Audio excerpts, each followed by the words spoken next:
Want to grow with the team? Always looking to learn? Let's get to that next level together. Welcome to Chop It Up, your favorite hair, business, and growth podcast out there. What's up, everybody? Welcome to another episode of Chop It Up. I'm here with my friend Julien Bournival, or Julien Bournival, for those who know him as Julien Bournival. And so today, basically, as you can notice, we're gonna have a different version of this episode where I'll be cutting his hair, we'll be chopping it up. It's what we usually do. I cut Julien's hair once a week and we have amazing discussions, and I felt that it would be important to kind of share this knowledge with you guys, to kind of put you on, introduce an individual who became a good friend of mine, who helped me move in the right direction, who helped me to kind of start growing and basically put me on the good path. And one thing that I've learned is we always speak about, show me who your surroundings are and I'll show you what you're going to become. So I'm going to let Julien introduce himself, speak about himself a little bit, let us know what he does. And I'll start cutting up. Appreciate the good words, brother. My pleasure. So basically, I'm an entrepreneur in the home improvement business. We're a franchisor. So we develop a network of dealership all around North America. And that's basically what I do, man. So all in all, you own a big company that has to do with home improvement. How long have you been doing it for? I've been in the industry for about 7 years. Been building that business for the last 3 to 4 years, I think. Really? Yeah, what happened is that I started in that industry knocking doors. Okay. And I was a sales rep. I became a team leader, so I started building a team, like having my own business inside of the business. Kind of looks like a little bit like network marketing in that way, that you can build a team and like build a business inside a business. So I became a team leader, became a regional director, and at one point had kind of not a beef, but a misalignment with the business I was working for, because in my industry, everybody is kind of stupid. Sorry about that, but people just want to make the biggest check they can make every fucking week. And in my opinion, it's like short-sighted vision, because it's a really good business. You can have great margin and you can build something really meaningful. But people are short-sighted, they just want to make the biggest check. And I was like, you know what? I don't want to play the same game. Like, I don't want to build the business just to make the biggest check every week. No, I want to build the biggest fucking business, so one day we can sell that for billions of dollars and just bring all the people around me at my table with me to be able to, change their lives. So that was kind of the turning point where I decided that I needed to build my own business. And around the same time, I had a house in Quebec that I just bought. It's on the river, it's beautiful, and it's a house that I decided that I want to renovate, like kind of a flip. And I'm a general contractor in Quebec.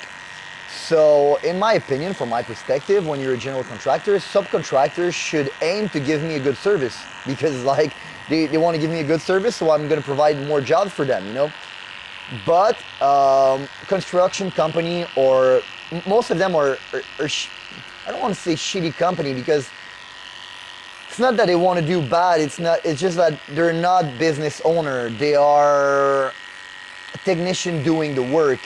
So you schedule them to come at your house to do work, and they say, okay, I'm going to come tomorrow. They don't come tomorrow. They come the day after tomorrow. They come the day after tomorrow, and they're like, okay, I can't finish the job because I'm missing a tool. And they say, I'm going to come back tomorrow. They don't come back tomorrow. They come the day after tomorrow. When they come the day after tomorrow, they're like, okay, I've done my job. And you're like, okay, is it working? No, it's not working. You're going to have to call an electrician. He's going to plug everything and make it work. And I'm like, what a fucking shitty service, man. I'm a general contractor and I have that type of service.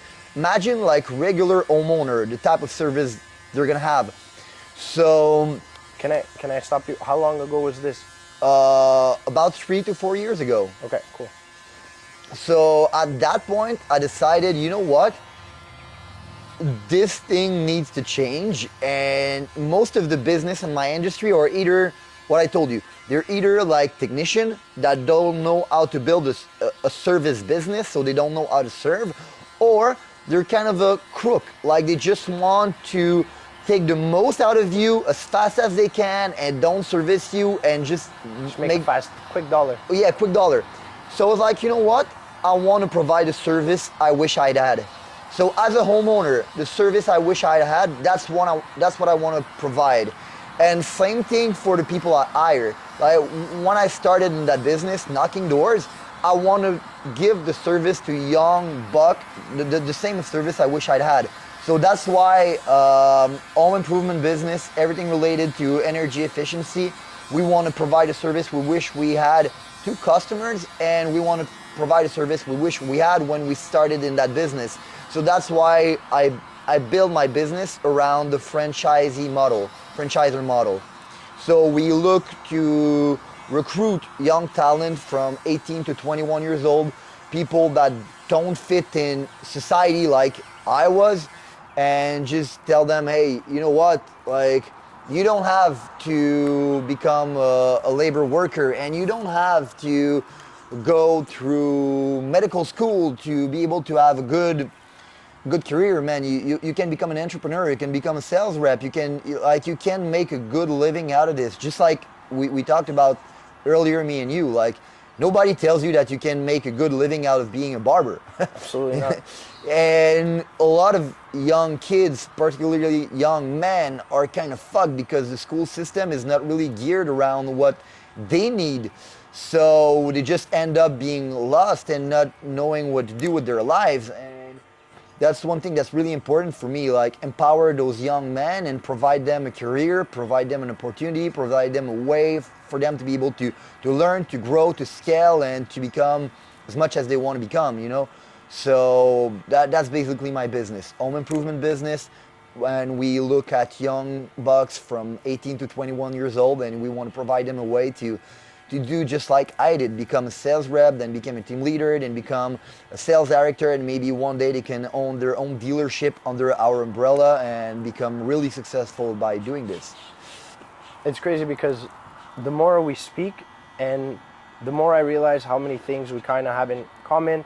And growing up, I did go to school, I studied in marketing, and I was always kind of the odd man out, you know, like everybody in my class was like black sheep. Yeah, I guess you can say, you know, I was that guy that waited till the last minute to do his work. I was that guy that got, you know, kicked out because of this condition. I'm not proud to say it today, but at the same time, I was that guy that was already cutting hair while I was in college. You know, I picked this up as kind of a, just, I'm gonna say I started at doing it just for fun because I liked it. I like to make people feel good. And as I got, you know, through school and started seeing what I wanted to do, I realized that I absolutely wanted to be a barber because I like people, because I like talking to people, because I like the social aspect of it. And guess what? It was very lucrative, and there was ways to make money around it. But the one thing that I did do was work. I was one of the hardest working. I was the first one in, last one out.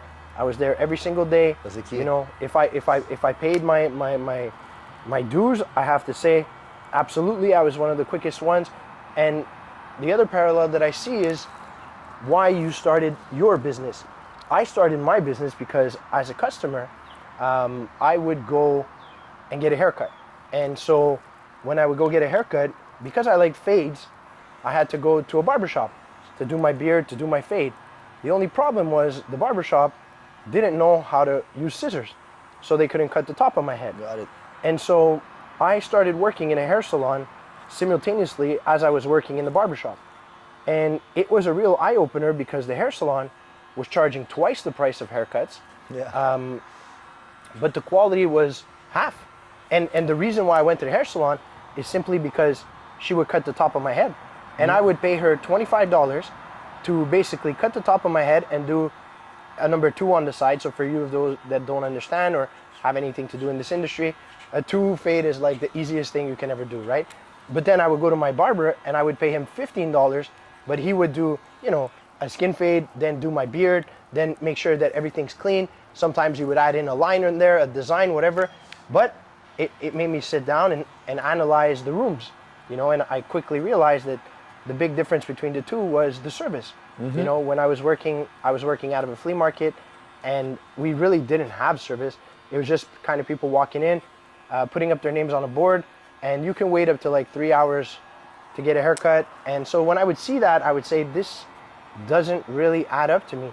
And then when I would, you know, I would target the clientele that I wanted to have. And if I told you, hey, you know, come to the flea market and wait, you might have to wait 2 hours, but I'll get you a haircut. What's the odds that you would come back?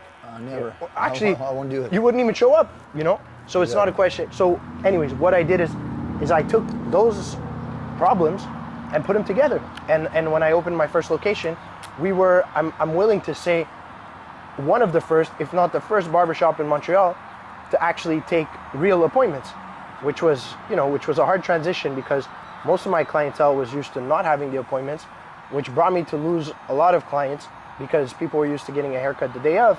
But, you know, with patience, and, you know, that's one thing I learned, is that patience and not giving up is what takes you far. And then we built this brand where people appreciated coming in. We completely switched up our clientele.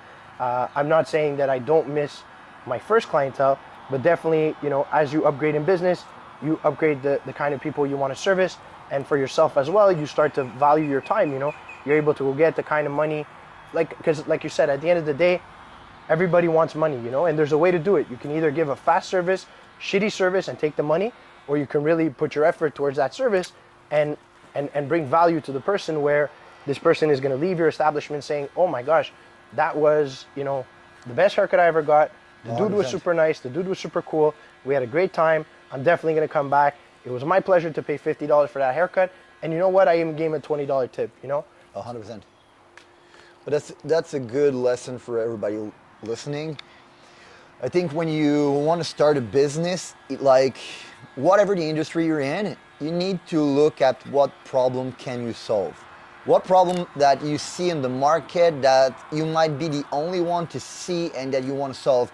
And it sounds kind of cliche and kind of cheesy sometimes, because everybody heard about that, like find a problem and solve it. But sometimes people look at problems like it should be a fucking big, hard problem in society, and sometimes it doesn't have to be. You don't have to be that big. Yeah, it doesn't have to be that big. It could be the simplest thing. Simplest fucking thing. Like in construction, most fucking company are run by technician. They're not entrepreneurs. So the guy who's providing you the service is the same guy that's going to answer the phone to do the customer service. Is going to be the same guy doing the sales. Is going to be the same guy doing the billing. And nobody in the world is good enough at something to be able to do everything and be good at everything at once. Like you need to pick one thing. You're either the good technician, you're either the good sales rep, you're either good at billing. Like do one thing and become really great at it. Nobody's good enough to wear all the hats in a business. And sometimes construction company are like that. Like the owner does everything. So he's not a business owner. He just has a hard fucking job and 4 fucking hard job at the same time. And a lot of patience. Yeah, so micromanagement. Yeah, and when you do that, not only you don't serve yourself, you don't serve your customers. And that was one big thing for me. Like, we're not the cheapest. Like, if people do business with either one of my business, they're gonna know we're far from being the cheapest. And remind me the last time that you bought the cheapest option and that was the best option. It never happens, you know. The cheapest option will never be the greatest one, you know. So you don't want to compete at being the cheapest, like, because if you want to compete at being the cheapest, it's gonna be fucking hard. And you need to understand one thing: there's no strategic advantage at being the second cheapest. None. There's no strategic advantage at being the second cheapest. So if you want to play that game, you have to be really the cheapest. And if you want to play that game, dude, you have to scale. Like, it's a different type of business. Like, it's really fucking hard going that way. I think it takes away from it takes away from the personal side. It's like, I like to see that as, let's say, Walmart, you know? Like Walmart is such a big company, they're able to give the best prices, but the thing is, dude, you need to have money in the bank and Absolutely. willing to go like To stretch further. Yeah, for like But 20, besides 10 that, years, like to be fuck. the service, you know? Have you ever walked in, like, you can buy the same, let's say a camera. You want to buy a camera, you can buy that camera at Walmart. But are you going to get service when you go to Walmart, right? No. And unfortunately, well, actually, I'm going to say, fortunately, I believe that we're coming back to a time where people are starting to appreciate that service 100%. more and more, right? So that's what I've noticed within my business, where, you know, especially being here in Florida, we see, like I see a lot of chains here, which we don't necessarily see in Montreal, but you have places like Sports Clips, you know, and I'm not going to name a bunch of names, but in a sense where they're kind of like chain production haircuts. Yeah, you get haircuts for $10, $15, $20, but like you said, was the cheapest option ever the best option? Never. No, and your haircut lasts 8 minutes, there's no service. Nobody walks out of these kind of places and says, oh my gosh, look at how nice my haircut is. You know, it's like, and there's actually a crowd for it, people that don't care about their hair, but then that's when you say there's a client for everybody, right? 100%. So for me, my way of doing business is, and I've been through that being in the flea market, was, you know, doing 30, I mean, I could do 30 haircuts in a day. And that was crazy, but a haircut was $12. So you know how much time it took me to make some actual money? As opposed to today, when you're putting a haircut in at $40, $50, now it's a different ballgame, right? That same $300 that you would make after 30 haircuts, now you're making it after 6. 100%. So, you know, You're gonna serve less customer, make more money, and you're gonna be able to serve them better. Absolutely. So everybody wins. and have more, you know, more energy. I mean, I think everything kicks in the end where you realize that you're able to serve better with better quality clients, you know? 100%. And that's the misconception that a lot of people get. Now, I want to ask you this. When it comes to business, I hear it in the way you speak. Obviously, we've had many conversations. What are your standards like in your company, and where do you get those standards from? I just want to go back to something you said earlier. Excuse me. But I'm gonna go on, Yeah, absolutely. on that Go ahead. thing too. I think one of the biggest problem we have in like Quebec and French market, and I don't know why. I think it's a cultural thing, and I think it's really bad that we have that type of view. And I feel that our generation is gonna maybe change this, but people think that the cost of something is the value of it, and it couldn't be further from the truth. Like, the cost of something is not the value of it, because you can, if you create an invention, okay, and it costs $1,000 to create that invention, but nobody wants to buy that shit because everybody's like, it doesn't serve any purpose, then is your shit valued at $1,000? No, even if it costs you $1,000, if nobody wants to buy it, it doesn't, the value is at zero. Nothing. It's zero, you know? So people need to understand that value is something that's personal. It's perceived value. And from my perspective, there's a lot of people that want to be serviced, and that there's a lot of people just like me and you that I'm willing to pay a premium to be served well. And that's the thing that we need to shift from the mentality in Quebec, where people think that, oh, he's selling more than what it's costing them, so he's a thief, he's scamming people. What the fuck, man? Well, like, how do you want people to survive if they sell you the thing at what it costs them? Like, it's completely stupid, it's retarded. So, just wanted to go there because it's something that pisses me off a lot. It's definitely a different mindset, and I feel like, you know, obviously in your industry where you're selling a product or service, excuse me, it's very much seen, but it's also a reality in my industry where people, you know, as I'm cutting your hair right now in the luxury of your house, in your backyard, this is a service that costs money. You know, 100%. obviously, I see value in that shit. there you go. And the thing is, a lot of people here do so. A lot of people here, you know, don't mind paying for that kind of stuff. You know, I have friends out here that charge up to $1,000, $2,000 for a haircut. You know, because they're going to the house, they're doing such a service, this and that, and people put a value to it. So definitely you do see a difference in both markets. But I also see a difference in the service here. And that's kind of where I was heading with my question to you before, is that you have certain standards within your company. Yep. But where do those standards come from? I don't know, man. It's a hard question. I just think that there's my primary motivation has always been to be better tomorrow than I am today. And I think that's one of the biggest driver in my business, and that's the thing that we have in our culture, that we need to get better every day. So we always look at our shortcomings and we look at our good. Like sometimes we do good things, you know, and we want to. You got to celebrate that as well. Yeah, and not just only celebrate that, you need to identify it so you can replicate it. And when you see bad stuff, you need to identify it so you know that this, you don't want to do it anymore. So I think that most of our standards come from there. And one thing that I did in my business that really changed everything is that we started implementing our core value. And it sounds fucking cheesy every time I talk about that. And for me, like, your core value is how you manage people, is how you market your business, is basically what drives everything.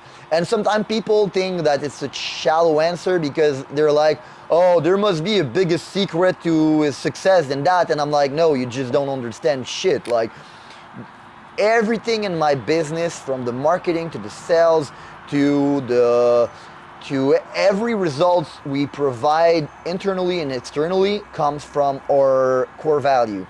So the best way we can explain that is every results you're gonna have in your life comes from the action you took, you know? So if you have a result, you did certain action, and your action is gonna come from your reflexes, from your programming, and your programming is basically your value. What are your core value?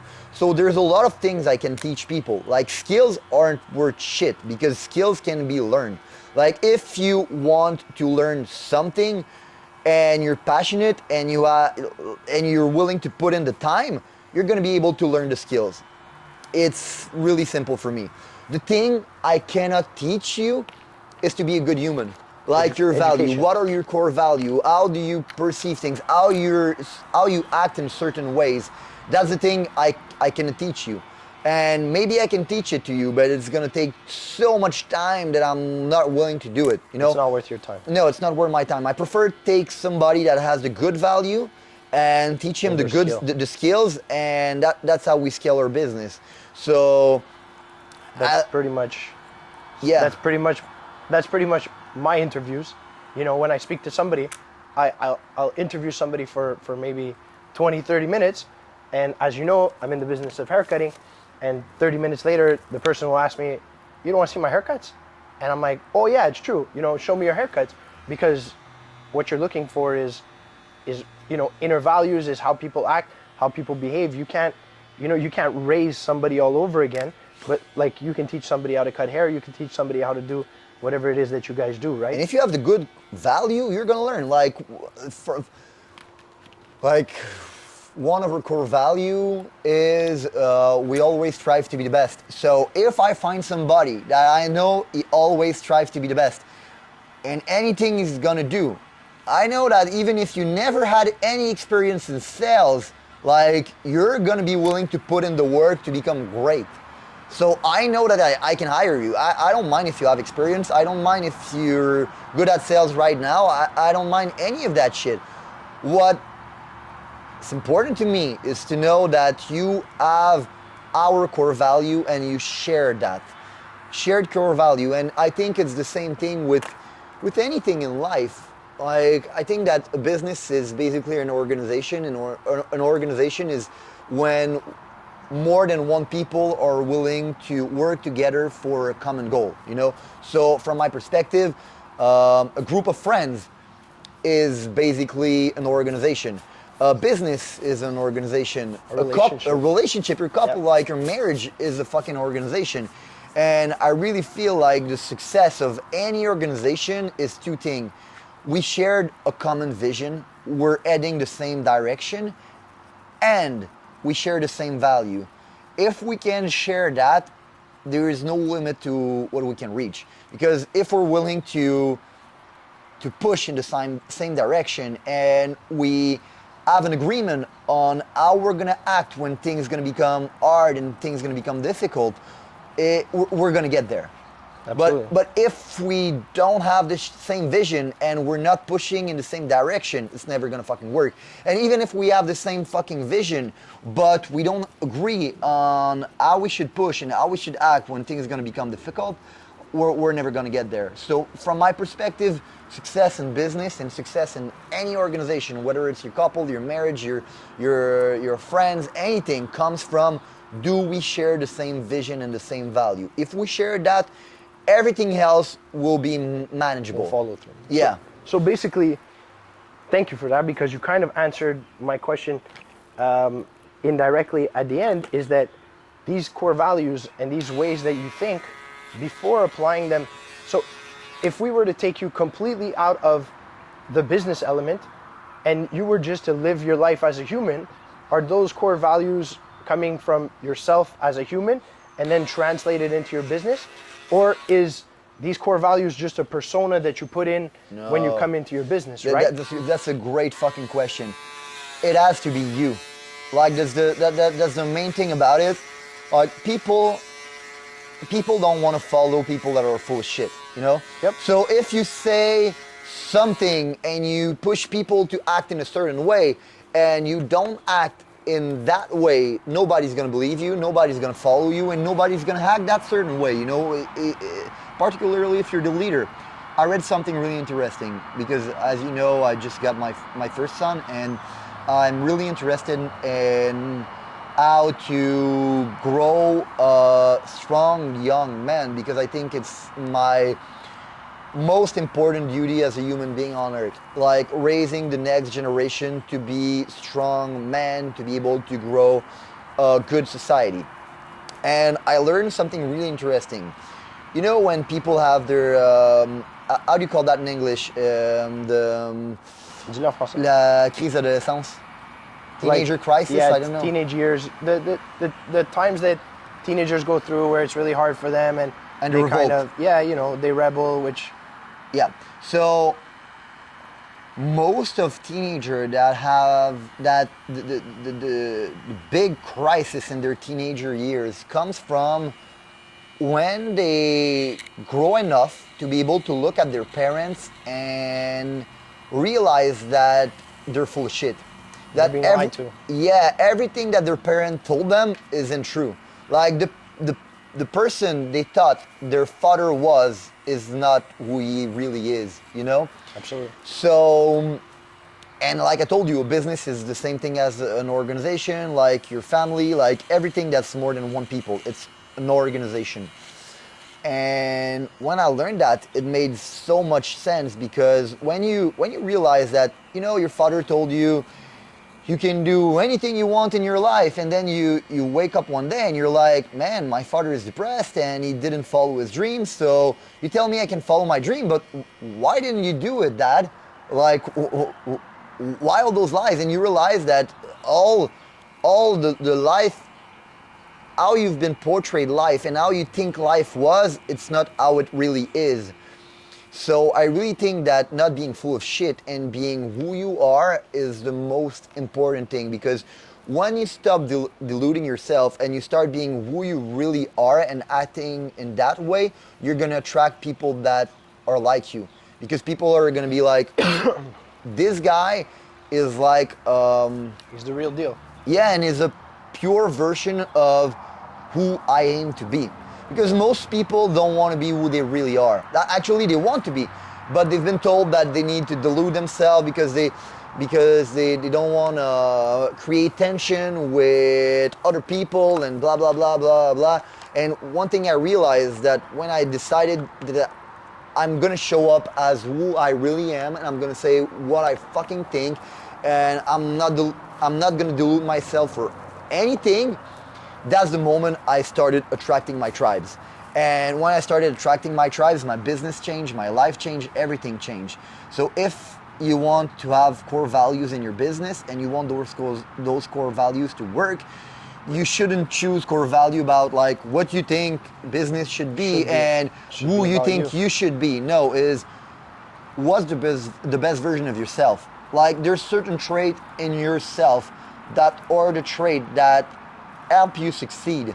And maybe you're not a representation of those traits every fucking day, but your goal is to identify those traits and be like, okay, if everybody in my company should be a little bit more like me on those particular traits, and if me, I can be a better representation of those traits and like lead more in that way, like my business is gonna change. And that's what you need to identify, and that's what you need to start being accountable for. Keep yourself accountable around those values, around those traits, and keep people accountable for it, and your business and your life and your relationships, everything's gonna change. I really like what you said, because at the end of the day, when we talk about, you know, fatherhood, being a business owner, especially, Same fucking thing. it kind of turns out where you're hiring people, and I don't think it has a thing to do with age.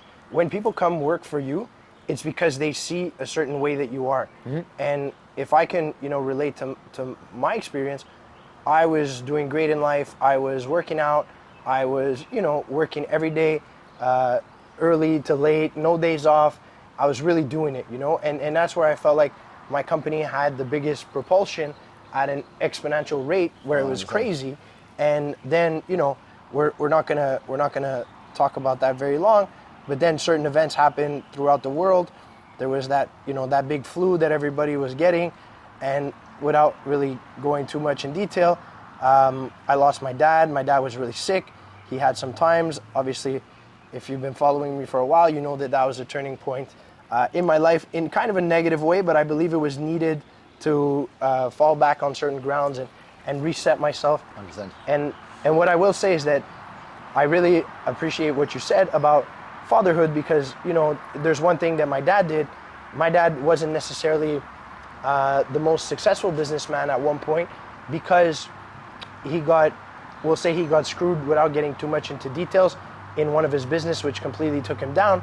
But the one thing that I do know is that when he would say, hey, Pasquale, I think you should try this, I think you should do that, I think you should do that, well, the man tried, you know. And as a kid, I didn't really understand that.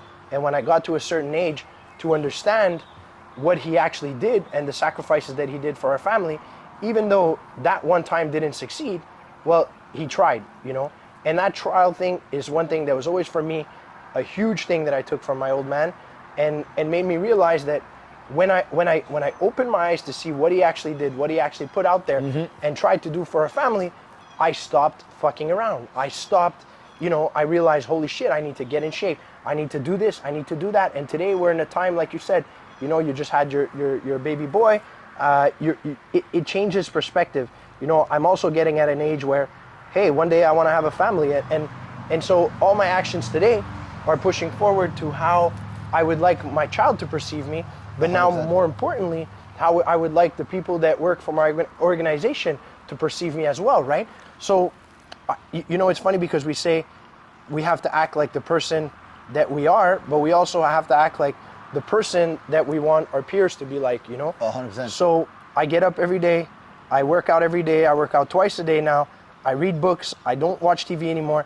I really changed my perspective to how life should be organized, because I fell at a point where I realized and looked at myself in the mirror and said, hey, this cannot be you. How can you succeed in business? How can you succeed in life if you're not happy with the way you're acting yourself, you know? 100%. So I think it's okay to get lost, but I think what's most importantly is always look at the mirror. And I have this conversation with a lot of people. Hey, Pasquale, how come I'm not doing this? How come you're doing that? How come I can't do this? And I always tell them, you know, you end up being like my kid, you know, because if you're in my organization, I definitely want you to succeed. And when I tell you something, it's not because I want to bullshit you. It's not because I want to push you back. It's not because I don't want to make you succeed. It's the other way around. If I guide you in a certain direction, it's because I want you to do well, because I also take pride in you doing well, right? And that's the best way for you to succeed. If you help enough people get what they want, you can have anything you want. So I really think that my business and my life and my success grow to the level I help people grow.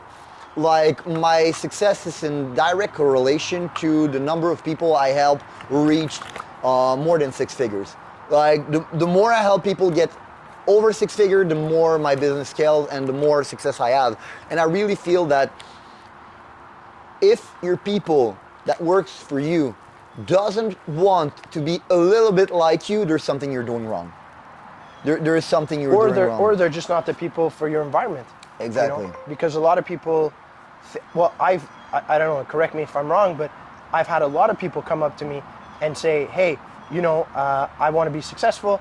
I want to do what you do. And my first thing I would always ask them is, why? And the first thing I would get is, you know, I was 24 years old. I leased my first Mercedes. I'll never forget. It was brand new. It was brand new. It was a demo, but there was like 7 kilometers on it. I came out of the dealership. I felt like I made it, you know? And so obviously... Feels like $1 million at 24 years old. Absolutely. $369 a month, but it doesn't matter. You know, living at mommy and daddy's, it was okay. And it was funny because that created such a propaganda machine as to barbering being a successful thing, but nobody knew the work that I put in. Nobody knew the time that I spent building that. But then people would approach me and say, I want to be a barber. And I would ask them, why? And if their answer was, because I want a Mercedes, because of the money, because this, because that, then you're not at the right place. Obviously, it has to be a motivational factor that you can understand that trade will get you somewhere, because at the end of the day, we could say whatever we want. You can love a job, but money does make the world go round. Money does change your life. Money does buy you time. And so when I had people, if their first answer was, because I want to make money, I mean, I don't think you're at the right place, man, because there is a million other things, maybe not a million, but you know, there's 100 other things that I could think 100%. Of that will motivate somebody to do what we do. Because if you're doing this only for the money, the people that make money within my organization are the people that put in the work, that were patient, that kept putting in the work, and they keep making money. And you know, there's, you know, I'm partnering individuals in my company now. We're growing the company. We're doing big things for the next year. And I think all this comes from like-minded mindsets, you know, where we started changing our mind to saying, okay, we're going to cut as many people as we can in a day. You know, instead, we did start, you know, looking more at the quality of the service we provide, the quality of the people that we employ, the quality of clientele that we're getting, you know. And so ever since we kind of changed that image, we have guys that do have better lives. But also what I'm trying to put out there is that, hey, if you want to make it, there's going to be some work to be done, but you're going to have to be authentic about it, you know. 100%. So I think nothing comes easy, but we are in a generation where everybody thinks that everything should be easy, you know. 100%. And it's a plague.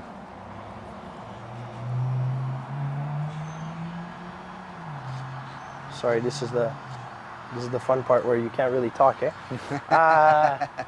Yeah, so you know, I just think it's cool to be able to share this with you, to be able to be here with you and kind of get your perspective on things. Like I said, guys, Julien for me was I guess I can say an eye-opener. We kind of fell on each other through social media. Always somebody that very much spoke his mind, which I truly admired, which brought me to speak my mind and not be shy about anything. And when I started gravitating around the people, you know, here, different people, Julien was definitely one of them. It opened my eyes to say, if I want to succeed in life, in business, I got to succeed in life. And to succeed in life, I got to succeed with myself. And so, you know, my biggest thing for me was what was bothering me. That night I got home, we actually went for dinner. I got home, I got in front of the mirror and I looked at the mirror and I said, what bothers me? And there was a couple of things that I could have named. And it's been, you know, probably 2 months that I've been tremendously working on that, tremendously working on myself. And all of a sudden I seem to be getting luckier. Like everything just kind of seems to be falling in Strangely. place. Yeah, in some funny coincidence, right? But you know, like I said, I wake up, my first thing in my mind is grab my book, read my book. Obviously I've mentioned it a couple of times. A couple of my friends make fun of me, but I'm doing the 75 Hard program that's really helped me kind of transform my mindset, And yes, I did lose weight. Yes, I'm getting in shape. But for me, it's always about the mind. You know, it's always between the ears. And that's one thing that I'm learning to grow out here, to do better business. And if you would have asked me, you know, like 4 years, let's say 5 years ago, before COVID, did I need any business help or anything? No, I'm good at this. I know what I'm doing. Guess what, you dumb idiot? You have no fucking clue what you're doing. And the beauty of it is, I think if I ask you if you know what you're doing, chances are you're gonna tell me, I have no fucking clue. Because we learn every day. And for me, the beauty of having people around you and being able to talk to people and having, you know, partners and people that you employ is to all come to a consensus that we don't know much. And our goal is to learn. And it's cool to learn something alone. And my first thing, I take a lot of trainings when it comes to haircutting. And those are things that I always push back to my staff right away. You know, if I take a class, I'll come in and say, hey, you know what? Or I'll do a short video about it, or I'll talk about it. I'll show them what I learned. And so one thing I did learn is to be able to learn all together as a team and grow as a team brings this kind of bond where, you know, people want to be part of something and people want to make things grow. And for sure, it's my company, quote unquote. It's something that I started. But at the end of the day, that company is nothing without the people around me, right? It's a team project. Absolutely. But you said something really interesting for me. I think most people don't do shit with their life because they think that they can follow success like they're following Google Map. Like they think that people that had success, they knew the way, they knew the road ahead, they knew everything that needed to be done. And in the end, that's not how it works. I always say it's like if you go in the night and you're trying to have a walk and there's a lot of, not shadows, but la brume, mettons, du brouillard. Fog. We'll say there's fog. A lot of fogs, okay?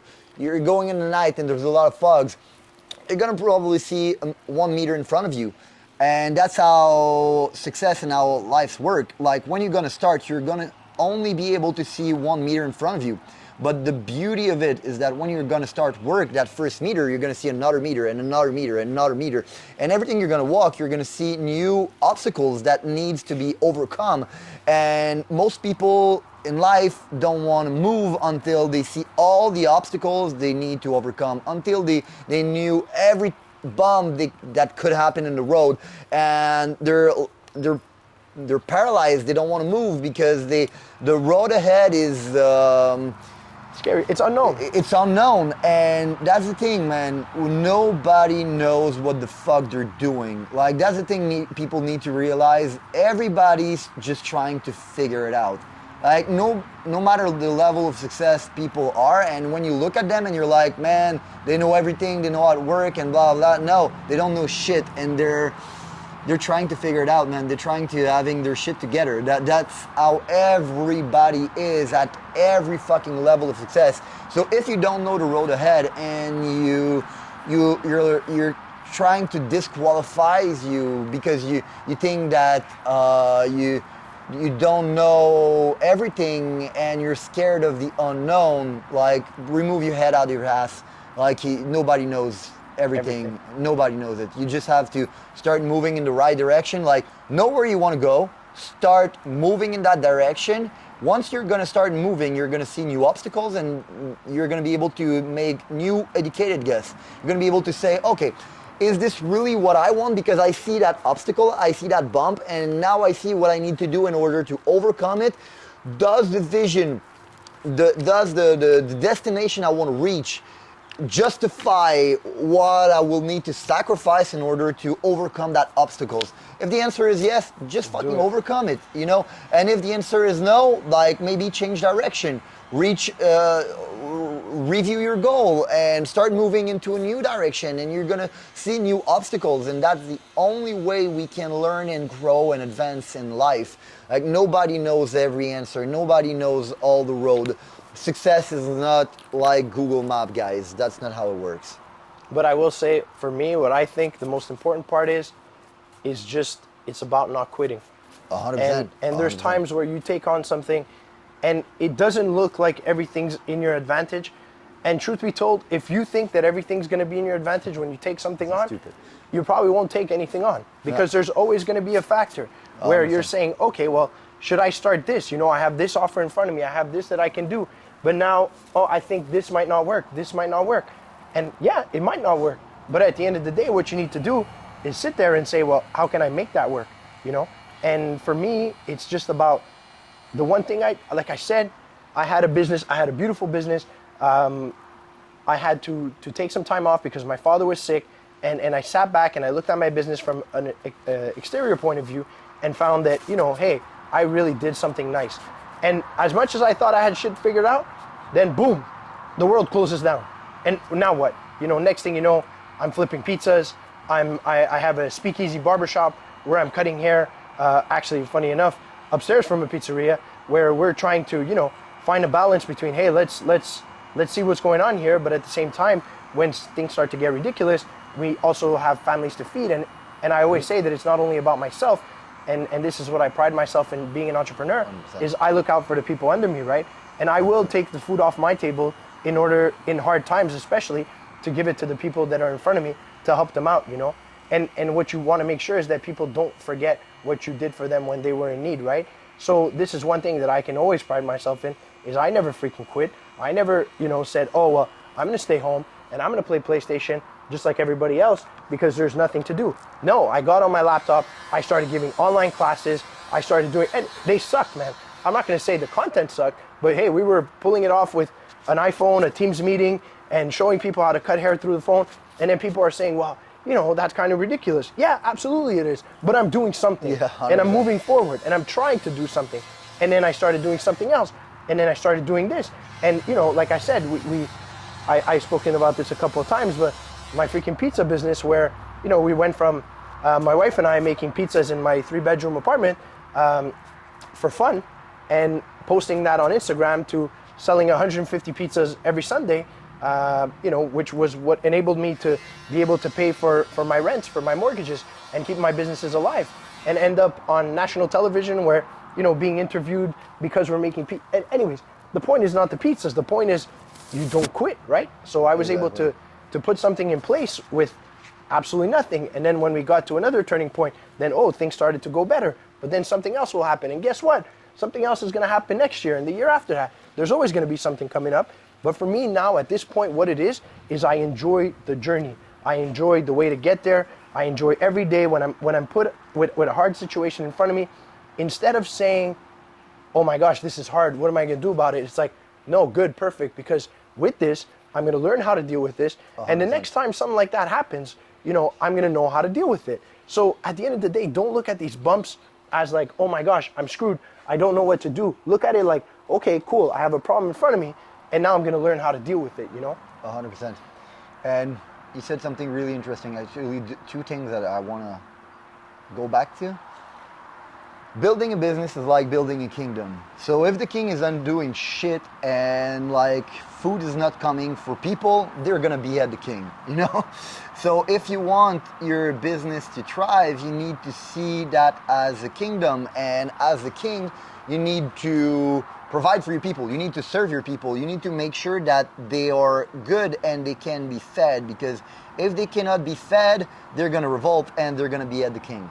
So I think that's one thing that really important. And another thing you said that's, I think it's really good. I read a quote talking about MBA people, saying that MBA people are kind of too smart for their own good, because they can always find some ways to explain why something is not reasonable, why it can't be done, and why it shouldn't be done. So if you want to have success being an entrepreneur, you need to be unreasonable. Yeah. So they talked about Ray Kroc, the founder of McDonald's, and they said that this guy was kind of stupid in some ways because he couldn't understand why a burger couldn't be done in the same exact time every time and comes out the exact same way every time. There's a million ways you can explain logically why a burger cannot look the same way every fucking time that you do it, and why it cannot take the same time every time you're gonna fucking do it. But this guy was unreasonable. He said, just, I don't give a fuck, that's what we need to do. And I think you need to be unreasonable. I think you need to not look at every reason you can use to justify why it cannot be done. You just need to shut your eyes around those reasons and just fucking do it. And figure out the one reason it can be done. And how it can be done. Yeah, exactly. And I think that's a great way to look at things, because whenever you're in business, whenever you're trying to do something for yourself, I can come up with a project and the first thing I do notice is negativity. I get 1,000 reasons. People have every problem to every solution. Absolutely. But I think that my mindset and the mindset that I'm looking for people around me is really the mindset where we're not looking at negativity. Mm-hmm. We're looking at how can we make it work, you know? And I think you can see that pretty quickly when speaking to people in how they address a problem. And for me, it became something that I got pretty good at. And whenever I have somebody, you know, I give them like 3 chances. I'll have a conversation with them. If they go negative once, then they go negative again, and then they go negative 3 times. It's almost like, okay, it's either you need to read a couple books and change your mindset, listen to this, listen to this, I don't listen want to that. you in my life. But I don't need you around me. And having positive people around you will bring you to a positive mindset. And if the person that you're working with, you know, trying to learn from, is not impacting your life positively, if they're positively and are not looking out for you, then I think you're just not in the right place. And you should be in a place where it's more than growth when it comes to money, but it should be growth when it comes to personality, growth when it comes to health, growth when it comes to everything else that surrounds a human being, you know? Because I care about my staff, I care about my friends, I care about my partners, all in the same way that I would care about my child, you know? And obviously, you can ask a bunch of people. I've done things really out of the ordinary, which, you know, kind of build relationships. And at the end of the day, you know, I think it all circles back to these freaking relationships. If we're able to have good relationships with the people around us and good values and all be on the same page, then there's nothing that can stop us, you know? And I think good relationships sometimes come from pushing the people a little bit. People need to be pushed, like you need to be pushed in order to realize your full potential. And I think as a leader, that's one thing that most people are afraid to do. They can recognize people, they can promote people, they can sell the vision, they can do all those things. But the thing that most leader fails to do is to challenge their people for them to become better and to be great. So when people in my organization comes with a problem, I always tell them, okay, but find me a solution. Yeah, what's the solution? I don't have any solution. Okay, then you're not bringing a problem, you're just complaining. I want you to be able to learn by yourself and think by yourself. When I'm hiring people, I'm not just hiring you for your legs and your hands. Like, I'm hiring you for your fucking brain. You're supposed to be able to think by yourself, and if you're intelligent enough to be able to see what's not working, you're supposed to be intelligent enough to bring me a fucking solution. And if you're not bringing a solution, I don't want you to come over here because you're just fucking complaining. And so stop complaining, bring a solution. At the end of the day, that's one thing I did realize, and I'm seeing a lot, you know, through posting on social media. I get people that approach me with things and like, hey, you know, can you mentor me? Can you guide me? Can you help me? Absolutely. And then scene, conversation ends there. But what do you mean? Do you have a question? Is it something you want to know? Is it so that's where for me, a lot of times it's like, yeah, no problem, man. You want help? If there's a problem within the company, come see me. Tell me what the problem is. But have at least a solution there where we can open a debate and open a conversation and then move forward to better things, right? But if you just come see me with a problem, and this is a true story, I had someone reach out to me and said, hey, can you guide me? And I said, for sure, it'll be my pleasure. But with what? You know? So yeah, okay, cool. And they start complaining and you're trying to give them solution and they're like, oh no, it's not gonna work and blah, blah, blah. Then you know what, I've definitely lived that, you know? And it's like, if you're coming to me for advice and then you're not gonna take my advice, well then shut the fuck up and don't come over here. Don't come to me, you know? And so, anyways. Yeah, some people just want to be heard and they wanna complain, they want to be able to justify why they're not doing shit. But I also think that's what they're looking for. They're looking for somebody that's going to validate why they can't It's not succeed. working. Yeah, and it's not gonna happen with me, and it's not gonna happen with you. But I do think that at the end of the day, like you said early on, they're waiting on what's the cheat code? Oh, L2, R2, triangle, square. Oh, you're gonna succeed in business. There is none, Yeah. So at the end of the day, yeah, if you want to, and this comes from people randomly on social media, but also from within your organization, right? So guys, listen, you guys, thank you for tuning in. Thank you for listening. If you guys do have any questions for myself, any questions for Julien, feel free to reach out to us. It'll be a pleasure to discuss. If you have any suggestions for a future podcast, we like to answer, at least I like to answer, and find people that can help me answer the questions that you guys have and, dig into the subjects that you guys want to talk about. So now we got Julien, looking back to not being a hobo, being nice and fresh for his week. Thanks, Julien, for coming on. It's always a great freaking pleasure talking to you, having conversation with you. He's a very knowledgeable person. I think if you guys do, need to reach out to him. He's somebody that's very humble in what he does, and somebody that I truly appreciate as I guess I can say as a mentor as well. Appreciate that, brother.